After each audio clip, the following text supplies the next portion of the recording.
میدان عرفات کے اندر جو ہماری پہلی زیارت ہے کہ مسجد نمرہ، جہاں پہ نبی رحمت صلی اللہ علیہ وسلم حضور نے خطبہ حجۃ الوداع دیا اپنی قصوہ نامی اونٹنی پہ بیٹھ کے.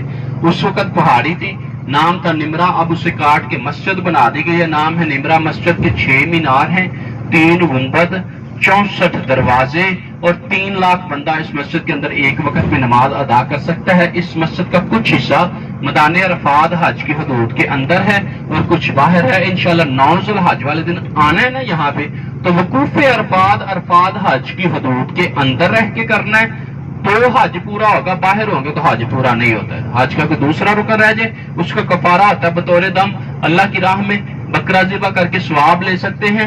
اگر میدان عرفات کا وقوف رہ جائے تو اس کا کفارہ کوئی نہیں ہوتا جی. اس کا صرف ایک ہی کفارہ ہوتا ہے، دوسرے سال پھر سے دوبارہ حج کرنا پڑے گا اور وہ بندے کے اوپر واجب ہو جاتا ہے اور اسے اپنی زندگی کے اندر پھر دوبارہ اسے کرنا پڑے گا، اس کی ادائیگی کرنی پڑے گی. اگر احرام باندھ لیا گیا، کسی وجہ سے پیچھے رہ گئے، عرفات کا وقوف نہیں کر پائے تو خیر حضرت ابھی چند لمحوں کے بعد سامنے جیسے شجر درخت نکلتے ہیں نا، آگے نا ٹکر پہ آپ کو نا بڑے پیلے رنگ کے یلو کلر کے ووٹ نظر آئیں گے دائیں اور بائیں دونوں طرف.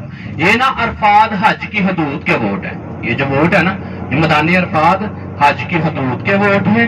دائیں بائیں دونوں طرف دیکھیں گے ایسے ووٹ میدان عرفات کے چاروں طرف لگے ہوئے ہیں. ٹھیک ہے نا، آپ ساتھوں نے جب آنا ہے نا، اگر کوئی ساتھی پیدل آتے ہیں بسوں پہ آتے ہیں انہیں پتہ چل جائے گا ووٹ کے اوپر لکھا ہوا ہے اندر والا حصہ کون سا ہے باہر والا کون سا ہے. یہاں سے دیکھیں الٹے ہاتھ کی طرف نا آپ ساتھی کو مسجد نمرہ بھی پوری اور مکمل نظر آئے گی. اس کے 3 گنبد 2 مینار دکھ رہے ہیں نا، یہ عرفات سے باہر ہے.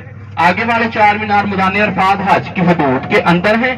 اس جی بولتے وہ آگے والے رستے سے اور یہ ووٹ کو جیسے ہم نے کراس کرنا نا، اس پیلے ووٹ کو ہم نے میدان عرفات میں داخل ہو جانا. حضرت یہ وہ میدان ہے جی جسے نا میدان محشر بھی کہا جاتا ہے.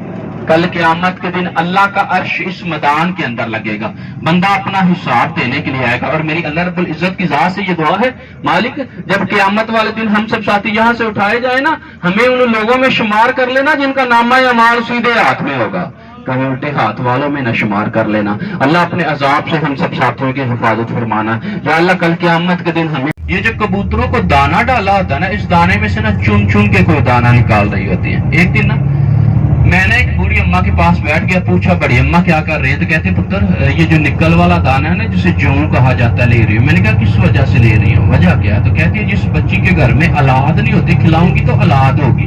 میری آنکھوں سے آنسو نکلنا شروع ہو گئے. اللہ اکبر کبیرہ، دیکھے دانا خود خریدا خود پھینکا، اس کے اوپر کبوتر نے پخانا بھی کیا، پیشاب بھی کیا، غلادت لگ گئی، جا کے کسی کو کھلائیں گی شرم نہیں آئے گی. خدا را اس چیز کا خیال کرنا. اور اللہ قرآن کے اندر فرماتا ہے جسے چاہے بیٹیاں عطا کروں اور جسے چاہے بیٹے، جسے چاہے دونوں ملا کے عطا کروں، جسے چاہے نہ عطا کروں. نبی رحمت صلی اللہ علیہ وسلم کی حدیث ہے، اللہ رب العزت کی ذات دعاؤں سے تقدیروں کو بدل دیتی ہے. وہ مسجد نمرہ کے پاس ہے آگے والے رستے سے ہوتا، اور اللہ رب العزت کی ذات دعاؤں سے تقدیروں کو بدل دیتی ہے. لکھی ہوئی تقدیر کو اللہ دعا سے بدل دیتا ہے اور یہ دعاؤں کی قبولیت کی جگہ. الحمدللہ ثم الحمدللہ آپ سب ساتھی یہاں پہ پہنچ گئے. تو خیر حضرت اللہ اپنے بندے کے ساتھ کتنی محبت کرتا ہے ہمیں یہ نبی رحمت صلی اللہ علیہ وسلم نے بتایا. اگر ہم اس امت محمدی میں نہ ہوتے تو آج پتہ نہیں ہم کس جگہ پہ ہوتے. اس بات پہ ہم اللہ کا شکر ادا نہیں کر سکتے.